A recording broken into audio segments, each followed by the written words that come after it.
I spent a lot of time with my grandparents, and my grandmother and grandfather both smoked. Middle school is when I first started, and I was a cheerleader and track and did all of that stuff, but at high school we had a smoking section. It's terrifying now as a parent to think, not much older than what my son is now, I was doing stuff that if he was to come close to it, I would lose my mind. When I was pregnant with my son, I talked to my doctor about it. And because, I found out I was pregnant at about 8 weeks, but I was smoking a pack a day. Once he got to the point where he came to me and said, "Mom, please stop," and was very sincere and, was old enough as opposed to, ooh, or, something like that, but when he could really tell me his feelings about me smoking and stuff, that I would stop. And so he came to me one day and he said, "Mom, I want you here forever, and please stop smoking."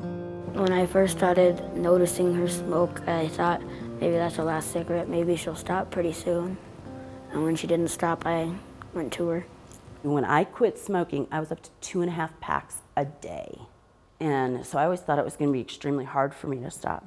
But once he came to me and asked, I went to a friend of mine who told me about Chantix. Pneumonia couldn't stop me from smoking, bronchitis, asthma attacks, any of that stuff, they never stopped me from smoking. But Chantix, one dose of Chantix, and I was just like, oh.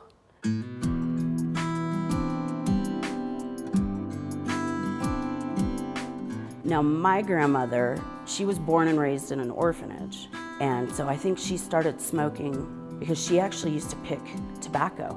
It was in North Carolina. After a lot of years, she developed COPD from it.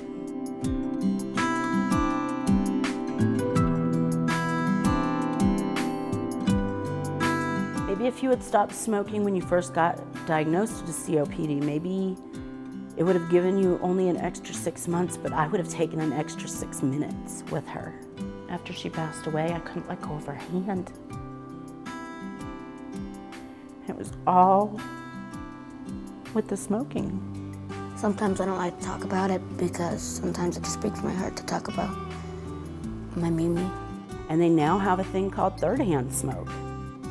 And a year and a half later, after my grandmother had passed away, I was still getting sick and he was still getting sick because of the furniture. I remember, she used to say all the time, "Oh, I'm not hurting anybody but myself." She didn't believe in secondhand smoke.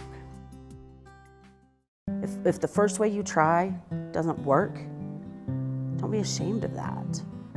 And if it takes you 20 times, 20 different ways to try to stop, keep at it. If that's what you really want, keep at it. Because eventually you will find the way. If I had to say something to those smokers out there, I'd say stop right now, because it's not good for your lungs, and I don't want you to go through what my grandma's gone through.